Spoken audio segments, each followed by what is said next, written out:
So great to know that you had support, throughout everything. And on that note, wanted to shift into talking about the quality of life topics, navigating life. And for instance, I know, support is needed for mental health too, right? It's a lot to take on when you're going through cancer and the treatment and dealing with the diagnosis even before that. So, can you describe how you helped, protect your mental health throughout all of this? For me, it was my faith. Um, for me, it was just having faith, and I believe in God. I'm a Christian, and that kind of just like kept me steady, like to not go over the edge and get to that deep hole, sometimes where your thoughts can go like lead to the end, like, oh my God. No, but it was just taking it day by day, my faith in, you know, just the support that I had. I had really good support, and just having people that surround you and love you and just to keep you grounded. And that really helped a lot. And we're A looking lot. at a picture of you and your sister, and I know she was the one who snapped the pictures of you candidly during chemo, so we know she was with you through some of this. Can you talk about, your sister, your family, and the importance of caregivers around? So, my caregiver right now, my caregiver is my sister, but it was from the beginning was my mom and my dad and my aunt was a big help from the beginning. But it was really my mom. Uh, my mom, that my mom was being a big mama bear. Like, she wanted to take me to all my treatments. She wanted to do everything. Um, and I had to tell her, take a step back and, make sure you're well and your health is okay. And then once I moved doctors, my um um my sister actually stays in the same area. So once I moved treatments and um over to the other oncologist, my present one, I stayed with her, and I'm with her all the time. So she was in a position to where she has a house and she has the extra room to take me in, which I'm so grateful. So I didn't have to worry about like the traveling and like just the hotel situation or that kind of situation. Like she was here, and I also have family in the area too, other family. I love that you're talking about that because what people take for granted sometimes when we do have it is, support and caregivers. You're talking about travel, people have to deal with hotels or finding lodging and all these kinds of things. Right. So I'm so glad that you had that for yourself. Um, also something that people talk about is, well, speaking of travel and the fact that you had to, switch locations, um, you know, people sometimes have to travel too for, say, more treatment options. Right. I know that Acedrus and your treatment so far has been working, but has your doctor ever brought up clinical trials to you or talked about what treatment might have to happen, you know, in case? Does he ever talk about that? Yes. That's one of the reasons. So they had the option to when I was getting chemo treatment to I think part of the plan is when you get to a certain point they give you, I think they give you something stronger. I don't know. Um but he chose to keep me on the AV. I don't know if I'm saying it right. He chose to keep me on the my current treatment because it was working well. And then he wanted the any other treatment to be an option. So he didn't want to exhaust all the options out on this one time, just in case it comes back later on. I have option 2 and 3.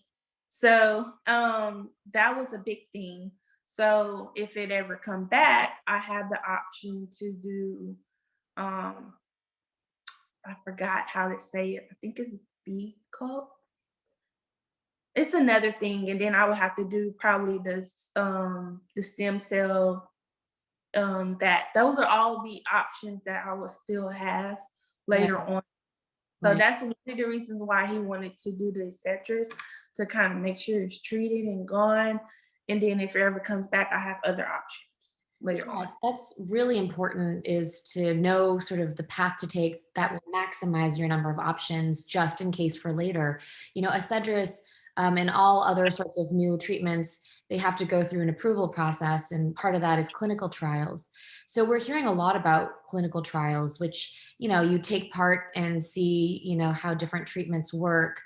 How important, are clinical trials to you now that you're on a Cedrus, for instance? And would you ever participate in one? And why or why not? Um, I think they're very important. I think if I ever get to that point where they didn't have any other options to where I would have to think that kind of level of joining the trial, I would be open to do it. Whatever I can.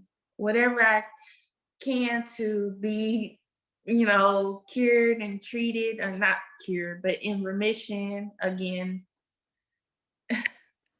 Anything that helps to get you there, and it helps other people too. So that's great. Thanks for sharing that. Just a couple more questions from me. One is about just the experience you've had, because you said you live in a small town.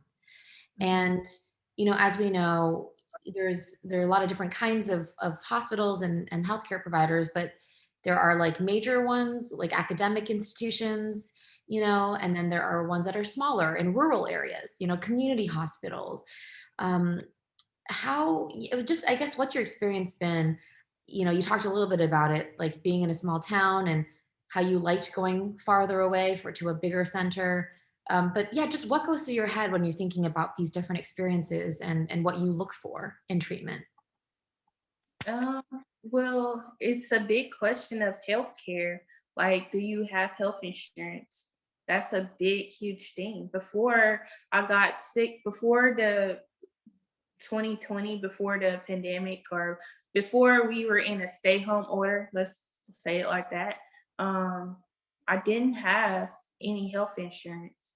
And it was because my job didn't provide good health insurance. And once the I got laid off, because I did get laid off during that process, um I just it was I thank my mom. Lord, thank my mom. My mom was like, you need to see if you need to get on Medicaid or whatever, do what you can, because, and I'm thinking like, what are you talking about? Like, I'm a millennial thinking, not thinking. Like, I was like, we're gonna just be gone 2 weeks. Like when they were talking about that 2 week stuff. And then I just did what she said. And thank God I did do what she said, because no, I didn't at that time, I didn't think I had cancer. I didn't think I was gonna need it. Like in my mind at that time, I didn't think I was gonna need the health insurance. I'm like, what am I need health insurance for? Like, what is what is wrong with me? And it did come in handy later on. Um, because I wasn't able the day after I found out that the day of when I found out I had cancer, my doctor said, no, you can't work. I don't want you working. So that was a big, huge thing. It just it's a real it was really real. The everything was really real. The health insurance, everything. I lost train of thought. Sorry. No, That not at happened all. a lot. No, I'm glad That's you're another thing. that happens. You lose train of thought easily.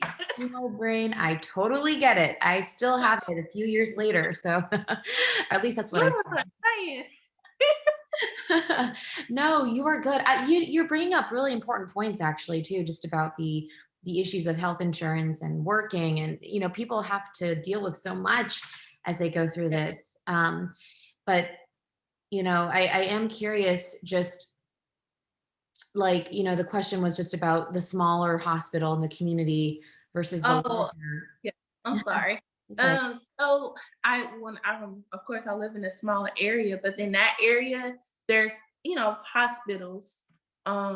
There's a hospital and different like little clinics and different things like that. So like I said, that I went to a nurse practitioner clinic.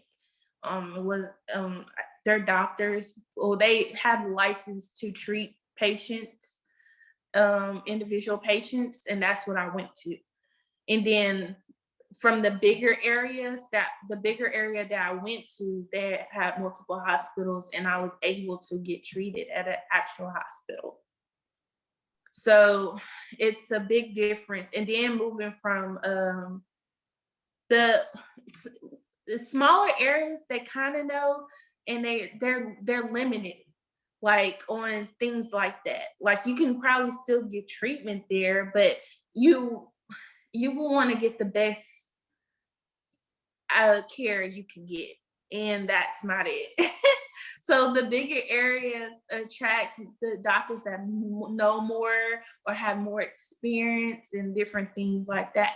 So that's where the traveling comes in. Like I know Houston from where I live is, if I was ever if I ever had to go to Indiana, which that's not where I'm at now, it would that would be an option. That was an option. Yeah, what you're pointing to too, I think, is obviously there are great doctors everywhere, places big and small, but maybe the larger centers have more specialties, people focused specifically on a disease type or tumor type. But it sounds like you're getting great care, and I'm really happy about that. And my last question is, I had talked to you before about the port, and I said that I talk, ask you about it later. I know the port didn't work in the chest, and they ended up having to put it in your thigh. But we're not going to talk about the actual port situation, which tends to be more rare, but really about the fact that you felt something was wrong. So I feel like it's an example of patient self advocacy, sort of speaking up when you're the only one who knows what you're feeling. So you knew that something wasn't right with the port in your chest, right? And how Right. do you feel you spoke up, looking out for yourself? And what's the message for other patients about speaking up? Listen to your body. I felt I spoke up, but then at the moment I was speaking up and I was saying something, I also had that thought like, okay, they're the professionals. You're the patient. They were trained for this. But also, your body. You know when something is not feeling right compared to your other experiences. Like the times before, I didn't feel what I was feeling. And then each time I did feel what I did feel, I made sure I spoke up and let them know so they can do what they needed to do. But in my situation, the process would have been to check it out, to get an x-ray, and they didn't do that. So that was on them. I made sure I spoke up, and they did say they were going to note it in my chart and slow the medicine down. But my from moving to a bigger area and people that have more experience in different things, the nurse knew, okay, you're not getting treatment. We're gonna do a check. And I don't know the right term for it. You might know. It's when they do port a placement test, I think. Is it what it called? A placement test, and to see what was going on, which what they should have did before. And that's when they knew. Because if your chemo is not going where it should, that's very, very That's another story. That's not a good story. So, so just check, like, when you don't feel anything, if you feel like everything you're feeling is valid, and everything that you're feeling, even the smallest thing that might be off, tell your doctor so they can note it in your charts, because it might be something bigger than what it is, and it might be um significant later on. See, my right now, just to give a example from right now, I said, I was having joint pains and in my feet or whatever. My doctor noted it and he adjusted my medicine. So my Cetrus went from, he adjusted from 120, now I get 80. So little things like that, even the smallest, your doctor can make the changes that he need or know and need to note in your files and your paperwork, so you can be better. So you won't have those huge side effects and different things like that that make you more comfortable Thank you and for come sharing. up with solutions. And come up with solutions. I mean, so you can be part of your care. It's really what you're saying is empowering yourself to be more in control of your own care. And you're the only one who knows how your body's feeling and who's living in your body 24/7. And and I love that you highlighted it's not just being comfortable, which it does include that. That's important too. But like you said, port placement where chemo is going, it can be extremely critical. And so it's really good that you spoke up. And I'm sorry you weren't heard the first time. I'm glad you were listened to later so that they could fix it. Do you have any last thing you want to say to, patients and caregivers who are watching this right now, watching and reading this? I want to just say it, just take it day by day. And I know a lot of people hear that, and when you're going through the process, it's kind of too hard to take it day by day because you just think to the end. You just want to get through everything. You just want everything to be done, and you can start your life over because it feels like your life is being put on hold. But literally, just take day by day, take it day by day and hour by hour, and just, you know, girl, just evaluate yourself, like your emotions and everything. Take your time, do what you love. Like if you want to, if take that time, if you can't work anymore, take that time to figure out what you like to do. That's where I'm at now. Just to figure out what I like, what I don't like, because you spend so much time working, working, working, working. And now it's just that time where it's that break where you can, not that a break you want, but just to figure out, what you love to do and do it. Cause you just never know when this your time. Thank you for those beautiful words. I think a lot of people will benefit hearing that. I shifted my life and my career and everything, and I do feel like this is a blessing being able to talk to people like you. It's not a job, and I'm so grateful that people like you are willing to share your story to help other people who are looking for some connection out there. So, Delishea, thank you so much for spending the time with us today. Hey, thank you for the opportunity. And everyone, you want to find her story, it'll be not just here on YouTube, but also at thepatientstory.com, where we give human answers to your cancer questions.